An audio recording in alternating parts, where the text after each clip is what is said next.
আপনারা যারা কুরবানি দেন, কুরবানির গোশত 3 দিনের বেশি খাননি, জোরে কর। এখন সহিহ হাদিস আছে, নবীজি বলছেন 3 দিনের বেশি কুরবানির গোশত খাওয়া যাবে না। তো এই সহিহ হাদিস আপনারা আমল করেন না কেন? আলে হাদিস যারা দাবি করে এরা জিজ্ঞাসা না, সহিহ হাদিস আছে 3 দিনের বেশি কুরবানির গোশত খাওয়া যাইতো না, তখন তারা কবি এটা আগের হাদিস। এটা কি আগের হাদিস? পরে আল্লাহর নবী বলছে যতদিন পারো খাইতে পারো। তখন তারা আপনারাও কইবেন একবার একামত এটা আগের হাদিস, আর দুইবার একামত এটা হলো ফাইনাল হাদিস। সুবহানাল্লাহ বলেন। প্রিয় ভাই আমার, বন্ধুরা আমার, মদিনা শরীফে লাজব হয়ে গেছে। কোন জবাব দিবে করতে গেলে স্টাডি নাই, তো লেখাপড়া নাই ঠিক মতো, খালি পাইকারি ধরে ফতোয়া, বেদাত শিরিক, বেদাত শিরিক, এই ফতোয়াবাজি করে মানুষের ভিতরে একটা আতঙ্ক ঢুকাই দিয়েছে। এখন মানুষ ডরে বিদাত নি হয়, এই জন্য নামাজে মুনাজাত পর্যন্ত করে না। যদি বিদাত কি একটা টেনশন ঢুকছে। আচ্ছা, এবার বুঝলাম আমরা, একামত বুঝে লাইলাম, ইমামের পিছনে আমরা হাতটা কোথায় বাঁধবো এটাও মোটামুটি বুঝলাম।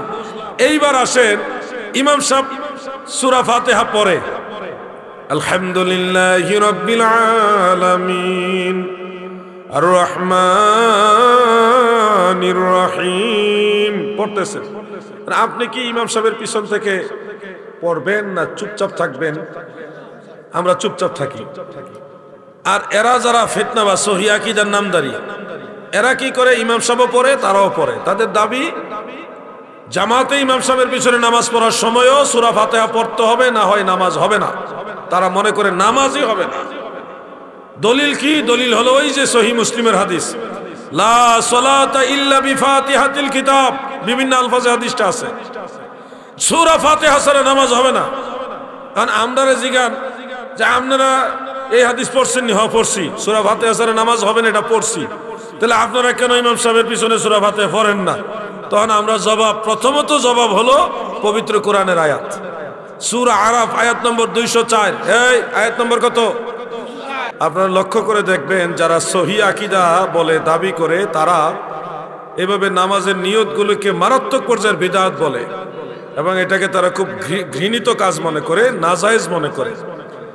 কিন্তু পক্ষান্তরে আমরা দেখেছি এই ইসলামের 1450 বছর ইতিহাসে সাহাবাই কারাম, তাবিঈগণ, পরবর্তীতে আইম্মাই কারাম, ওনারা কেউ এই মুখে মুখে উচ্চারণের নিয়তটাকে ঘৃণিত কাজ মনে করতেন না, বরং সওয়াবের কাজ মনে করতেন। এখন আগের সমস্ত সালাফরা যেটাকে ভালো কাজ মনে করেছে, সওয়াবের কাজ মনে করেছে, সেটাকে এই জামানায় সহিহ আকীদা নাম দিয়ে এক শ্রেণীর লোকেরা এটাকে বিদআত বানাচ্ছে, গুনার কাজ বানাচ্ছে। জিনিসটা একেবারে একটা আরেকটার বিপরীত হয়ে গেল। আমি আপনাদেরকে দুই একটা তথ্য দেই।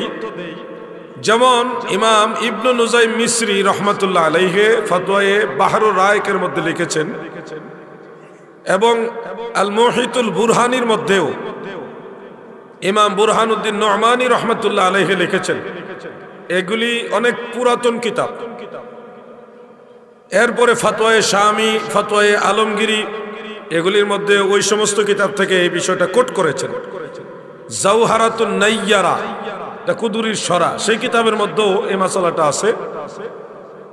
বিশেষ করে প্রসিদ্ধ কিতাব হেদায়া শরহে, এই হেদায়াটা মূলত কুদুরির সরা, কিন্তু কুদুরির সরা হেদায়া।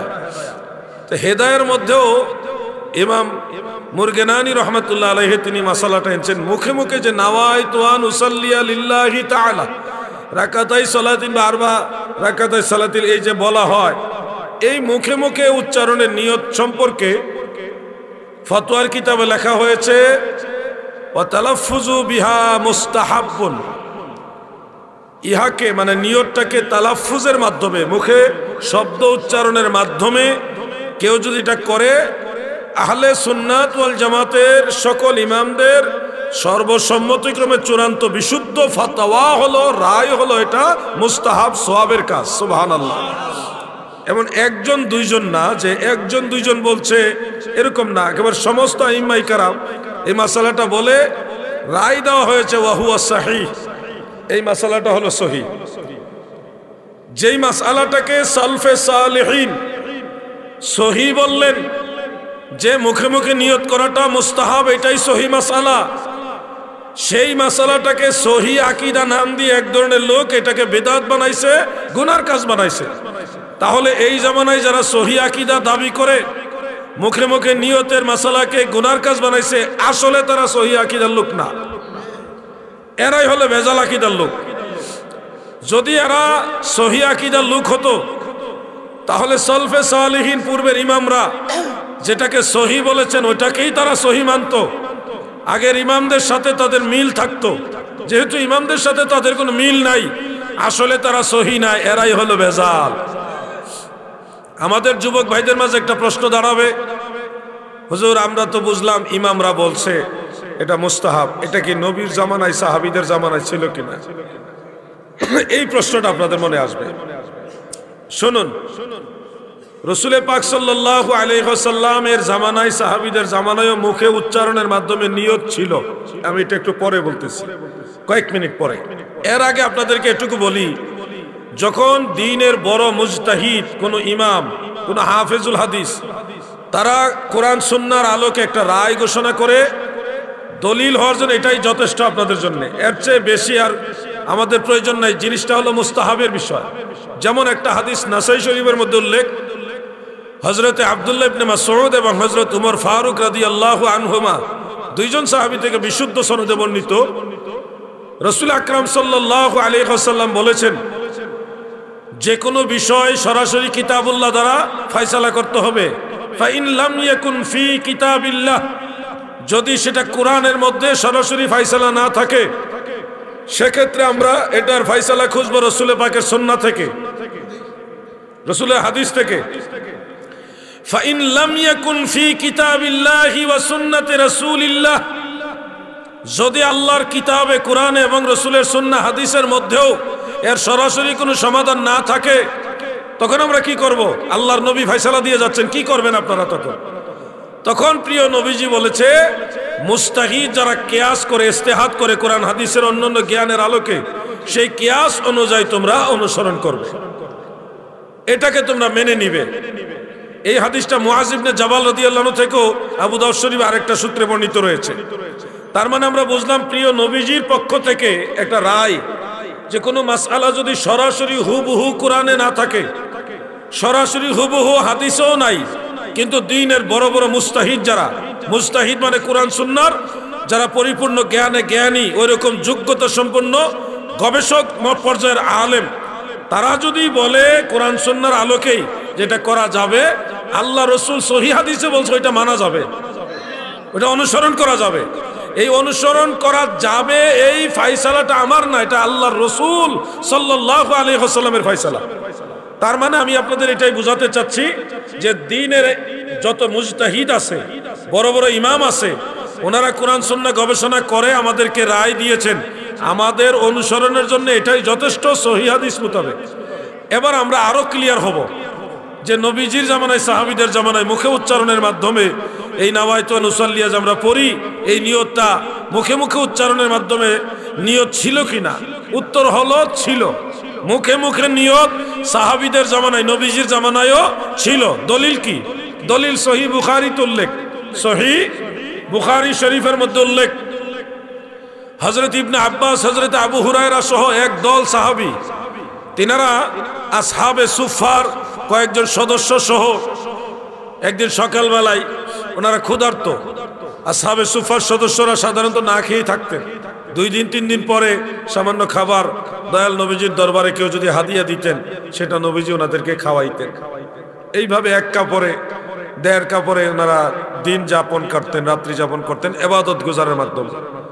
ওনারা একদিন সকালবেলায় পেটের ক্ষুধার যন্ত্রণায় একজন মহিলা সাহাবিয়া ওনার ঘরের দুয়ারে গিয়ে দাঁড়ালেন এবং সালাম দিয়ে বললেন, আপনার কাছে কি কোনো খাবার আছে? মানে পেটের ক্ষুধার যন্ত্রণায় ওনারা এটা সহ্য করতে না পেরে ওখানে গিয়ে খাবার সন্ধান করলেন। তখন ওই মহিলা সাহাবিয়া তিনি বললেন, আমার কাছে এই মুহূর্তে কোনো খাবার নেই। যখন এই কথা বললেন, ওই একদল সাহাবী, সাধারণ সাহাবী না, সুপ্রসিদ্ধ সাহাবী, সর্বাধিক হাদিস বর্ণনাকারী সাহাবী হযরত আবু হুরায়রা রাদিয়াল্লাহু আনহু এবং ইবনে আব্বাস, যিনি রাইসুল মুফাসসিরিন, তিনি ওখানে উপস্থিত। ওনারা যখন দেখলেন খাবার পেলেন না, তখন তিনারা মুখে উচ্চারণের মাধ্যমে নিয়ত করলেন। প্রত্যেকে আলাদা আলাদা ভাবে নিয়ত করলেন, ইন্নী সাইমুন ফি ইয়াউমি হাযা, মুখে উচ্চারণের মাধ্যমে নিয়ত। এমনকি হজের যে মুখের উচ্চারণের নিয়ত, হজ করতে হলে মুখে উচ্চারণ করে নিয়ত করতে হয়। এই যে মাসআলাগুলি সাহাবায়ে কেরাম মুখে উচ্চারণের মাধ্যমে নিয়ত করলেন, সহিহ বুখারীর হাদিস। এবং হজের সময় মুখে উচ্চারণের মাধ্যমে নিয়ত করতে হয়, এটা সুপ্রসিদ্ধ এবং বিশুদ্ধ প্রমাণিত। এই দিকে বিশ্লেষণ করে আমরা বলতে পারি, মুখে উচ্চারণ করে নিয়ত করাটাই যদি বিদআত হয়, তাহলে তো এই ফতোয়ায় সাহাবারা বিদআতি, নাউজুবিল্লাহ বলেন। এজন্য আমাদের দাবি হলো, যারা বিদআত বলছে তাদের বক্তব্য হলো যে সাহাবারা এইভাবে করে নাই কেন? সাহাবারা এইভাবে প্রত্যেক নামাজের আগে নাওয়াইতু নুসাল্লি লিল্লাহি তাআলা বলে নাই কেন? ভাই, যদি সাহাবায়ে কেরাম প্রত্যেক নামাজের আগে না, যদি দুই একবার নামাজের আগেও নাওয়াইতু নুসাল্লি লিল্লাহি তাআলা বলে নিয়ত করতেন, তাহলে এটা সরাসরি সুন্নত হইতো। কি হইতো? সুন্নত হইতো। যেহেতু সাহাবায়ে কেরাম সব সময় এটা করেন নাই, কিন্তু মুখে উচ্চারণে নিয়ত করেছেন, এটা প্রমাণিত, সেহেতু এটা মুস্তাহাব। সব সময় করলে তো আপনাকেও সব সময় এটা করা জরুরি হয়ে যেত। আমাদের জন্য এটা জরুরি না। আমরা সময় পাইলে মুখে উচ্চারণে নিয়ত করব, সময় না পাইলে মনের নিয়তের উপর নির্ভর করি। আল্লাহু আকবার। সহজ হয়েছে এখানে। শুনেন, আপনাদের একটা প্রশ্ন করি, করব? যারা মনে করছেন সব সময় সাহাবারা করলো না কেন, সব সময় যেহেতু সাহাবারা নামাজের আগে মুখে মুখে নিয়ত করেনি, সেহেতু আমরা সব সময় করব না, এটা বিদআত হয়ে গেছে। তাদেরকে জিজ্ঞাসা করবেন, প্রিয় নবীজি কি সব সময় ভাত খাইছে? যদি নবীজি সব সময় ভাত না খায়া থাকে, তাহলে আপনারা সব সময় ভাত খাওয়া বিদআত। তাদের ওই ফতোয়ার আলোকে সাহাবারা যেহেতু সবসময় নাওয়াইতু নুসাল্লি লিল্লাহি তাআলা বলে নাই, তাহলে এটা বিদআত। তো সাহাবায়ে কেরাম আল্লাহ রাসূল সবসময় ভাত খাইছে না, তাহলে এটাও তো বিদআত হবে। ভাত খাওয়াটাও জিনিস, ভালো জিনিস, হালাল জিনিস, আর মুখে উচ্চারণ করার নিয়তটাও ভালো জিনিস, যেহেতু সাহাবারা করছেন, এটা খারাপ বলার আর সুযোগ নাই। এইটা ভালো জিনিস, ওটাও ভালো জিনিস। ওইটা সবসময় না করার কারণে হয়ে গেছে বিদআত। তো সবসময় সাহাবীরা তো ভাতও খাইছে না, তাহলে এটা কি? কথা বুঝতে পারছেন না? তাদের কথা আর কি, এগুলো আমরা বলি না, এদের জ্ঞানের অভাব।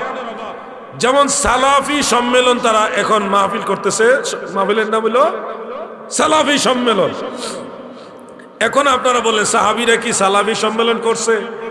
জোরে কোন করছে? তাহলে এটা জায়েজ হয়েছে কোন দলিলে? সাহাবীরা যেহেতু সালাফি সম্মেলন করে নাই, তাহলে এটা জায়েজ হইলো কোন দলিলে, কোন সহিহ হাদিসের আলোকে? প্রশ্ন দাঁড়ায়। আপনারা নিশ্চয়ই খেয়াল করলে দেখবেন, তারা একটা তাকবীর দেয়, লিল্লাহি তাকবীর, এইভাবে দেয়, দেখি না? এখন সাহাবীরা কি লিল্লাহি তাকবীর এইভাবে স্লোগান দিছে কিনা? তো না দিলে এটা জায়েজ হইলো কেমনে, কোন দলিলের আলোকে? প্রশ্ন তো আমরাও করতে পারি, তাই না? এগুলি হলো মানুষকে একটা কনফিউশনের মধ্যে ফেলে দিয়ে, মানুষকে একটা ধোঁকার মধ্যে ফেলে দেওয়া এবং মানুষের আমল নষ্ট করা, এটা হলো তাদের মূল টার্গেট। এবার আসুন, আমরা মুখের নিয়তের পরেই যেই জিনিসটা নিয়ে বেশি ফিতনা দেখি, যে হাত আমরা যে উঠায়, হাত উঠে কোন জায়গায় বাঁধবো? আমরা সুন্নি এবং হানাফি যারা, আমরা নাভির নিচে হাত বাঁধি কিনা ভাই? নাভির নিচে হাত বাঁধি। তারা এসে বলে বাপদাদার নামাজ জাল হাদিসের নামাজ ছিল, ভুল নামাজ ছিল, আমরা সহি আকীদার লোক, আমাদের নামাজটা সহি। তো সহি কেমনে? যে বুকের উপরে হাত বাঁধতে হবে, এটা হলো সহি। অথচ আমরা তাদের বই পুস্তকগুলি দেখেছি, খেয়ানতে ভরপুর। তাদের যে বুকের উপরে হাত বাঁধাটা এরা যে সাব্যস্ত করে, যেই কয়েকটা হাদিস আছে সবগুলি দুর্বল। কোনোটাই মুনকার, কোনোটা মুরসাল, কোনোটা মুনকাতে, কোনোটা যায়িফু জিদ্দান, একেবারে সবগুলি দুর্বল। কোনো লামাযহাবী শায়েখ যদি এই বিষয়টা আমার সাথে বসতেও চান, অনলাইনে কিংবা অফলাইনে, যে উনি প্রমাণ করবে যে বুকের উপরে হাত বাঁধার হাদিসগুলি সবগুলি সহি, বা একটা সহি, যে কোনো একটা সহি প্রমাণ করবে, আর আমি প্রমাণ করবো সবগুলি দুর্বল। এই বিভারে যদি কেউ বসতেও চাই, তাকে স্বাগতম, ওয়েলকাম। আমরা বলি নাভির নিচে হাত বাঁধা সুন্নত। কেন বলি? নাভির নিচে হাত বাঁধার ব্যাপারে 9 জন সাহাবী থেকে 9টা সনদে তাবি, সাহাবী এবং তাবি থেকে 9টা সনদে বর্ণিত আছে হাদিস। কয়টা? 9টা। মারফু, মাওকুফ, মাকতু, টোটাল 9 ধরনের 9টা হাদিস আছে, 3 ধরনের 9টা হাদিস আছে। এর মধ্যে 4টা হাদিস হলো হাসান সহি, হাসান সহি, আর বাকিগুলি জয়ীফ, দুর্বল। মানে টোটালি 9টা হাদিসের মধ্যে 4টা হাদিস শক্তিশালী আর 5টা হাদিস হলো দুর্বল। এগুলি হলো নাবির নিচে হাত বাঁধার ব্যাপারে। আর বুকের উপরে সবগুলি দুর্বল। এখন সবগুলি দুর্বল ভালো না অর্ধেক সহি, মানে অর্ধেক শক্তিশালী অর্ধেক দুর্বল, এটা ভালো? কোনটা ভালো? যেটার মধ্যে শক্তিশালী আছে এটা তো ভালো, নাকি বলেন আপনারা? যেটা সবই দুর্বল এটা ভালো না যেটার মধ্যে কিছু শক্তিশালী ওটা ভালো? খুব খেয়াল করবেন, আমাদের মাযহাবের ইমামরা তিনারা চুলছাড়া বিশ্লেষণ করে দেখলেন নাবির নিচে হাত বাঁধার হাদিসগুলির মধ্যে সহি হাদিসও আছে, হাসান হাদিসও আছে, জয়ীফ হাদিসও আছে। যেমন আমি দুই পক্ষের 2টা হাদিস ব্যাখ্যা করে দিই, আপনাদের সুবিধা হবে। যারা বুকের উপরে হাত বাঁধেন তাদের সবচেয়ে শক্তিশালী দলিল হলো সিহাসিত্তার অন্যতম একটা কিতাব সুনানু আবি দাউদ। সেই আবু দাউদ শরীফের মধ্যে হযরতে তাউস রাহমাতুল্লাহ আলাইহির একটা রওয়ায়াত আছে। তিনি বলেছেন প্রিয় নবীজি বুকের উপরে হাত বেঁধেছেন। এই হাদিস তারা দাবি করে সহি, আর আমরা বলি এটা জয়ীফ, দুর্বল। কেন? তাদের আমাদের সাথে বেশ কম হলো কেন?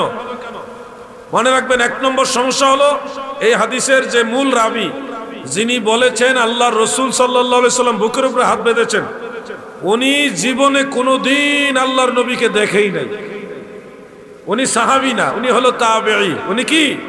তাবেঈ। কোনোদিন নবীজিকে দেখেই নাই। তো যেই লোক জীবনে কোনোদিন আল্লাহ রসুলকে দেখে নাই, সে কিভাবে বুঝলো আল্লাহ রসুল বুকের উপরে হাত বাঁধছে? কথাটা বুঝছেন না? মিথ্যাবাদী আমরা বলবো না, আমরা তো যা বুঝার জন্য এইভাবে আমি কথাগুলো নিয়ে আসতেছি। 2 নম্বর সমস্যা হলো এই বুকের উপরে হাত বাঁধার হাদিসের যে সনদ, এর মধ্যে একজন রাবি আছে, তার নাম হলো সুলাইমান ইবনে মুসা।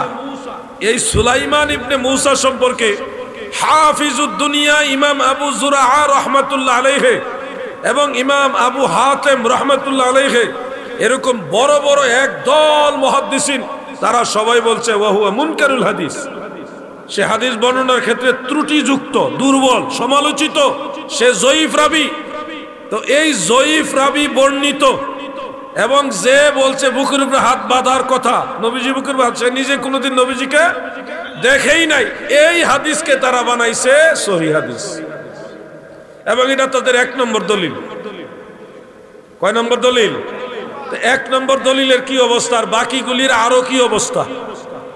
এবার আমরা যারা বুকের উপরে হাত বাঁধি আর নাভির নিচে হাত বাঁধি, আমাদের দলিল কি? আমাদের অনেকগুলো দলিল আছে। এর মধ্যে একটা হাদিস আমি আপনাদের বলি, যে হাদিসটা ইমাম বুখারী এবং মুসলিম দুইজনের উস্তাদ ইমাম আবু বকর ইবনে আবি শাইবা রাহমাতুল্লাহ আলাইহি তিনি বর্ণনা করেছেন তার মুসান্নাফের মধ্যে। ওই মূল কিতাবটা আমার কাছে আছে। মুসান্নাফ ইবনে আবি শাইবার মধ্যে ইমাম আবু বকর ইবনে আবি শাইবা রাহমাতুল্লাহ আলাইহি সম্পূর্ণ বিশুদ্ধ সনদে হাদিস উল্লেখ করেছেন, যার মূল নুসখার ছাপা আমার কাছে আছে। সৌদি আরব থেকে আমি নিজে এটা সংগ্রহ করে নিয়ে আসছি কিতাবটা, এবং পাকিস্তান থেকেও সংগ্রহ করে নিয়ে আসছি। 2টা নুসখার ছাপা আমার কাছে আছে, একবারে স্ক্যানিং করা পেজ সহকারে আছে। সেখানে সহিহ সনদ উল্লেখ, হযরত ওয়াইল ইবনে হুজর রাদিয়াল্লাহু আনহু বলেন, আমার দয়াল নবীজি নামাজের ভিতরে আমার নবীজি ইয়াদা ইয়ামিনাহু আলা শিমালিহি ফিস সালাতি তাহতা সুররা, নবী করিম সাল্লাল্লাহু আলাইহি ওয়াসাল্লাম বাম হাত ডান হাত বাম হাতের উপর রেখে নাভির নিচে রাখতেন। এটা হলো একেবারে বিশুদ্ধ সনদের হাদিস। মারহাবা বলেন। আমি নিজের ব্যক্তি আলাউদ্দিন জিহাদি এটাকে বিশুদ্ধ বলছে না, ইমাম যারা বড় বড় নুক্কাত পর্যায়ের মুহাদ্দিস যারা, তারা এটাকে বিশুদ্ধ বলেছেন।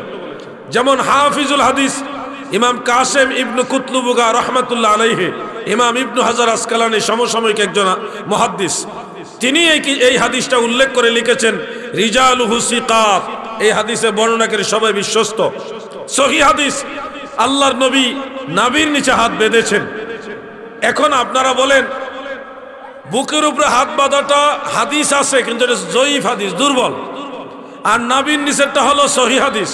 এখন জয়ীফ হাদিস মানবেন না সহিহ হাদিস মানবেন? জোরে কোন হাদিস মানবেন? যারা বলছেন যে বুকের উপরে হাত বাঁধতে হবে। সৌদি আরব দেখাইছি, এরা মিথ্যাবাদী। সৌদি আরবের কাবাগরের ইমামরা কেউ বুকের উপরে হাত বাঁধে না, সবাই নাভির উপরে হাত বাঁধে, বুকের নিচে নাভির উপরে। আপনারা খেয়াল করে দেখবেন, ইউটিউবে প্রয়োজন এখন সার্চ দিয়ে দেখতে পারেন, নাভির উপরে বুকের নিচে হাত বাঁধে এইভাবে। আর কাবাগর ইমাম শেখ আব্দুর রহমান সুদাইসি এবং আব্দুর রহমান হুজাইফি, মদিনা শরীফের সবচেয়ে বড় ইমাম, ওনারা অনেক সময় নাভির উপরে হাত বাঁধে, অনেক সময় নাভির নিচে হাত বাঁধে। দুইটাই আমল করে হাম্বলি মাযহাব মোতাবেক। হাম্বলি মাযহাবে ফাওকা সুররা তাহতা সুররা দুইটাই বলেছেন, এজন্য দুইটাই আমল করে। আর এরা এসব প্রচার করে সৌদি আরবে বুকের উপরে হাত বাঁধে, এরা মিথ্যাবাদী। সৌদি আরবে বুকের উপরে হাত বাঁধে হেরা ওই গিয়া, ওরা আবাকা বজুব্বা লাগায়, সেরা বুকের উপরে হেরা হাত বান্ধা এটি ভিডিও করে সারা কই দেওয়া সৌদি আরবে বুকের উপরে হাত বাঁধছে। প্রিয় ভাই আমার, বন্ধুরা আমার, আমি যখন হজে গিয়েছিলাম মদিনা মুনাওয়ারায় মসজিদ নববীর মধ্যে, রাজশাহী এলাকার বেশ কয়েকজন লোক আমার সাথে একবার বসেছিল, দেশের লোক হিসেবে আন্তরিকতার সাথে বসে আমাকে প্রশ্ন করেছিল যে জিহাদি সাহেব, আমরা তো বাংলাদেশে একামতের বাক্যগুলি দুইবার বলি না? হাইয়া আলাস সালাহ, হাইয়া আলাস সালাহ, দুইবার হইল না? হাইয়া আলাল ফালাহ, হাইয়া আলাল ফালাহ, দুইবার বলি।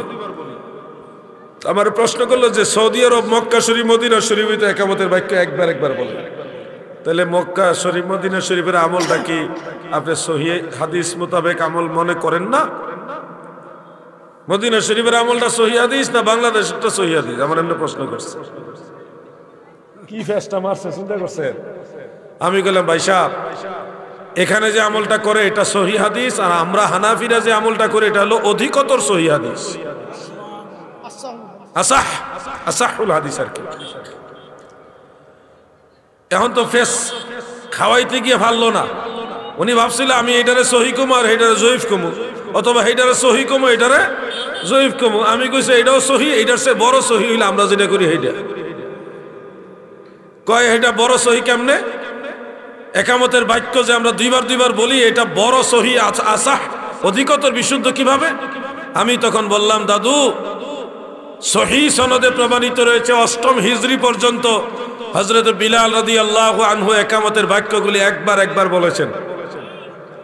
যখন হযরত আবু মাহজুরা রাদিয়াল্লাহু আনহু ইসলাম গ্রহণ করলেন এবং মুয়াজ্জিন হিসেবে নবীজি তাকে নিযুক্ত করলেন, ওনার কণ্ঠ খুব সুন্দর ছিল, তখন আল্লাহর হাবিব সহিহ মুসলিমের মধ্যে উল্লেখ, আবু মাহজুরা রাদিয়াল্লাহু আনহুকে দুইবার করে একামতের বাক্যগুলি শিক্ষা দিলেন। এরপরে থেকে হযরত বিলাল রাদিয়াল্লাহু আনহু সহ ইন্তেকালের আগ পর্যন্ত সকল মুয়াজ্জিনরা একামতের বাক্যগুলি দুইবার বলছে। তাহলে একবার একামতের বাক্য বলা এটা হলো আগের আমল, আর একামতের বাক্য দুইবার বলা এটা হলো ফাইনাল আমল, সর্বশেষ আমল। আমাদের জন্য অনুসরণীয় হলো যেটা সর্বশেষ, এটাই আমাদের জন্য অনুসরণের সুন্নাহ। কথা বুঝতে পারছেন না আপনারা? শারহু মাআনিল আসারের মধ্যে ইমাম আবু জাফর তাহাবি রাহমাতুল্লাহ আলাইহি তিনি এগুলি উল্লেখ করেছেন, এই রিওয়ায়াতগুলি। আপনারা যারা কুরবানি দেন, কুরবানির গোশত 3 দিনের বেশি খাননি, জোরে কর। এখন সহিহ হাদিস আছে, নবীজি বলছেন 3 দিনের বেশি কুরবানির গোশত খাওয়া যাবে না। তো এই সহিহ হাদিস আপনারা আমল করেন না কেন? আলে হাদিস যারা দাবি করে এরা জিগাইবেন, সহিহ হাদিস আছে 3 দিনের বেশি কুরবানির গোশত খাওয়া যাইতো না, তখন তারা কবি এটা আগের হাদিস। এটা কি আগের হাদিস? পরে আল্লাহর নবী বলছে যতদিন পারো খাইতে পারো, তখন তারা আপনারাও কইবেন একবার একামত এটা আগের হাদিস, আর দুইবার একামত এটা হলো ফাইনাল হাদিস। সুবহানাল্লাহ বলেন। প্রিয় ভাই আমার, বন্ধুরা আমার, মদিনা শরীফে লাজব হয়ে গেছে। কোন জবাব দেবে করতে গেলে স্টাডি নাই, তো লেখাপড়া নাই ঠিক মতো, খালি পাইকারি ধরে ফতোয়া, বেদাত শিরিক, এই ফতোয়াবাজি করে মানুষের ভিতরে একটা আতঙ্ক ঢুকাই দিয়েছে। এখন মানুষ ডরে বিদাত নি হয়, এজন্য নামাজে মুনাজাত পর্যন্ত করে না। যদি বিদাত কি একটা টেনশন ঢুকছে। আচ্ছা, এবার বুঝলাম আমরা, একামত বুঝে লাইলাম, ইমামের পিছনে আমরা হাতটা কোথায় বাঁধবো এটাও মোটামুটি বুঝলাম। এইবার আসেন, ইমাম সাহেব সূরা ফাতিহা পড়ে, আলহামদুলিল্লাহি রাব্বিল আলামিন আর রহমানির রহিম পড়তেছেন। আপনি কি ইমাম সাহেবের পিছন থেকে পড়বেন না চুপচাপ থাকবেন? আমরা চুপচাপ থাকি। আর এরা যারা ফিতনা বা সহিহ আকীদার নামদারি, এরা কি করে? ইমাম সাহেব পড়ে, তারাও পড়ে। তাদের দাবি জামাতে ইমাম সাহেবের পিছনে নামাজ পড়ার সময়ও সূরা ফাতিহা পড়তে হবে, না হয় নামাজ হবে না। তারা মনে করে নামাজই হবে না। দলিল কি? দলিল হলো ওই যে সহিহ মুসলিমের হাদিস, লা সালাতা ইল্লা বিফাতিহাতিল কিতাব। বিভিন্ন আলফাজে হাদিসটা আছে, সূরা ফাতিহা ছাড়া নামাজ হবে না। কারণ আমরা জিগান যে আপনারা এই হাদিস পড়ছেন নি? হ্যাঁ পড়ছি। সূরা ফাতিহা ছাড়া নামাজ হবে না এটা পড়ছি। তাহলে আপনারা কেন ইমাম সাহেবের পিছনে সূরা ফাতিহা পড়েন না? তখন আমরা প্রথমত জবাব হলো পবিত্র কোরআনের আয়াত, সূরা আরাফ আয়াত নম্বর 204। এই আয়াত নম্বর কত? সূরা আরাফ আয়াত নম্বর কত? 204। বলেন আয়াত নম্বর। মুখস্থ করেন, মুখস্থ করেন। দলিল আপনাদের দিতে হবে। আমরা কতদিন দলিল দেব? মুখস্থ করেন, আপনাদের দায়িত্ব নিতে হবে। এই লামাযহাবীরা কিন্তু তারা কিন্তু বই দিয়া ছোট ছোট বই দিয়া তাদের লোকগুলোকে কম বেশি বিভিন্ন কিতাবের নাম, হাদিস নাম্বার মুখস্থ করাই দিয়েছে। হ্যাঁ, ব্রেইন ওয়াশ করাই দিয়েছে। আপনারা কিন্তু ওইরকম দায়িত্ব নেন না। আপনারা আসেন খালি জিহাদ হিসাব আইব, তাহির হিসাব আইব আর দলিল দিব। এই কতদিন আমরা তো কালকে পর্যন্ত গ্যারান্টি নেবে বেঁচে থাকবো। সবাইকে দায়িত্ব নিতে হবে। এই যে তাহির হিসাবের বিরুদ্ধে মামলা হয়েছে, তাহির হিসাব একলা যদি মাঠে নাইমে আন্দোলন করতো কাম হইলে যখন আমরা সব সুন্নিরা নেমে গেছি, প্রতিবাদ করছি, পুলিশে থাক থাক আর লাগতো না। তাহির হিসাবে যদি অ্যারেস্ট করে সারা বাংলা অচল করে দেওয়া হবে। ঠিক কিনা বলেন?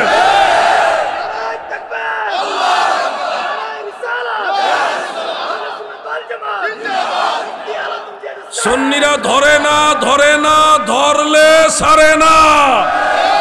আমরা শান্তিপ্রিয়, মানুষের খাওয়াই, ডিস্টার্ব কইরো না। নিজেও খাইতেছি, মানুষের খাওয়াইতেছি। সিন্নি জিলাপি খাওয়াই তো, জিলাপি হইলো তো খাওয়াইবে না। তোরা তো গরু চুরি করে খাস, ছাগল চুরি করে খাস। আরে আকাম করতে করতে মসজিদের ভিতরে শুরু করছে। হ্যাঁ, কওমে লূত চিন্তা করছেন ক্ষমতা পাওয়ার জন্য মন্দিরের ভিতরে গিয়ে গীতা পড়া শুরু করছে। এদের চাইতে আল্লাহ পাক দয়া করে আমাদের সুন্নি জনতাকে কত ভালো রাখছে। আমল করো নামাজ রোজা, আমল করো নামাজ রোজা, কায়েম করো সুন্নিয়াত। আমল করো নামাজ রোজা, কায়েম করো সুন্নিয়াত। জিন্দাবাদ জিন্দাবাদ নবীর সেনা, জিন্দাবাদ জিন্দাবাদ জিন্দাবাদ নবীর। আমল করো নামাজ রোজা, আমল আমল করো নামাজ রোজা, কায়েম করো সুন্নিয়াত। জিন্দাবাদ জিন্দাবাদ নবীর সেনা, জিন্দাবাদ জিন্দাবাদ জিন্দাবাদ ছাত্র সেনা, জিন্দাবাদ। মারহাবা কর আমার দাদু ভাইরা, গভীর মনোযোগ। ফিতনার যুগে, হ্যাঁ কেন আবার অন্যরা ভেজাল হয়েছে নি? আমরা সুন্নিরা একটা দল আছে না, আমরা তো ছাত্র সেনার একটা দল আছে না, সংগঠন আছে না, আমরা কমই। আপনারা কইবেন, অসুবিধা কি? প্রিয় ভাই আমার, বন্ধুরা আমার, এই হাজার ফিতনার মাঝে আল্লাহ আমাদেরকে যথেষ্ট ভালো রেখেছেন। সবচেয়ে ভালো লেগেছে যখন মুর্শিদপুর দরবার আক্রমণ হলো, তখন সমস্ত সুন্নিরা এক যুগে লং মার্চ ঘোষণা দেওয়ার পরে সবাই একসাথে নেমে যাওয়ার প্রস্তুতি নিয়েছে। প্রশাসন, সেনাবাহিনী সবাই বলছে ঝামেলা করেন না, আপনারা কি চান যেটা আমরা কইরা দিতেছি, আপনারা কি দরকার? আমরা কইছি আমরা এই দরকার, দরবার আমাদের দরকার। দরবার ওহাবিরা ভাঙচুর করছে, লুটপাট করছে, মামলা করছি, মামলার আসামি ধরে দিবেন আর দরবার আমাদের কন্ট্রোলে দিবেন। ওইটা একবারে 100% সই, আপনার দরবার পাইবেন, মামলাও করেন, আইনি সর্বোচ্চ সহযোগিতা করবো। আপনারা আর আজ্ঞায়েন না, আজ্ঞাইলে ধ্বংসযোগ্য আরো বাড়বো। ওহাবি একটা থাক, লইলে গেলে দুর্মুজ করে লইলে সব একবার। পরে চিন্তা করলাম থাক, আপাতত এখান পর্যন্ত মুরব্বীদের সাথে আলোচনা করছি, কইরা লং মার্চ স্থগিত করলাম। এরপরে এরা মনে করছে লং মার্চ স্থগিত করে দিছি মানে হয়তো দুর্বলতা মনে করছে এরা। আমরা তো দেশটারে ভালোবাসি, বাংলাদেশটা ভালোবাসি। দেশের ক্ষতি হোক, কোনো ধরনের ঝামেলা হোক, আইন প্রশাসনের জন্য একটা পেরেশানি বাড়ুক, এটা আমরা চাই না। এই জন্য আমরা লং মার্চ স্থগিত করে আমাদের যেটা পাওয়ার এটা তো পাইয়া গেছে, বিনা যুদ্ধে বিজয়।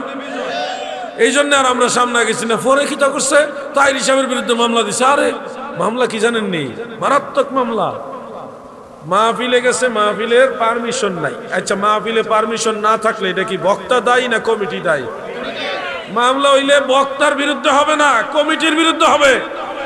কারণ মামলা বক্তার বিরুদ্ধে দিয়ে আর ভুল করে লাইছে, সবাইকে ভুল করে লাইছে, ভুল জায়গায় হাত দিয়েছে। এই বাংলাদেশে শুধু গিয়াসউদ্দিন তাহিরি না, যে কোনো সুন্নি পীর মাশায়েখ উলামায়ে কেরাম, যে কোনো সুন্নি জামাতের কর্মীর বিরুদ্ধে কোন ষড়যন্ত্র হলে সেই ষড়যন্ত্র সুন্নি জনতা নস্যাৎ করে দেবে ইনশাআল্লাহ। এরা রং দেখছে, রঙের ডিব্বা দেখছে না। আমরা শান্তিপ্রিয় বিদে কিছু কই না। সুজা বাঙালি চেতলে কিন্তু খবর আছে নাকি ভাই? সুজা মানুষ আর কি, সহজ সরল মানুষ যেটি, এটি কিন্তু চেতলে কন্ট্রোল করা যায় না। আমরা সুন্নিরা কিন্তু সুজা সহজ সরল মানুষ, খাই আর খাওয়াই। আর ওয়াহাবিরা সারাটা বছর ঘরের বাড়ি খায়। আরে খাইতে খাইতে ডেকে, আমরা যেই ডেক দিয়ে দিয়া খাওয়াই এইটিও চুরি করছে। কথা ঠিক না? যাক, শুনুন আমার ভাইরা, কি যেন বলতেছিলাম নামাজের, আমার মনে আছে, আমি আমনে কইেন না। রাইট রাইট, সূরা আরাফের কত নম্বর আয়াত? وَإِذَا قُرِئَ الْقُرْآنُ فَاسْتَمِعُوا لَهُ وَأَنصِتُوا لَعَلَّكُمْ تُرْحَمُونَ।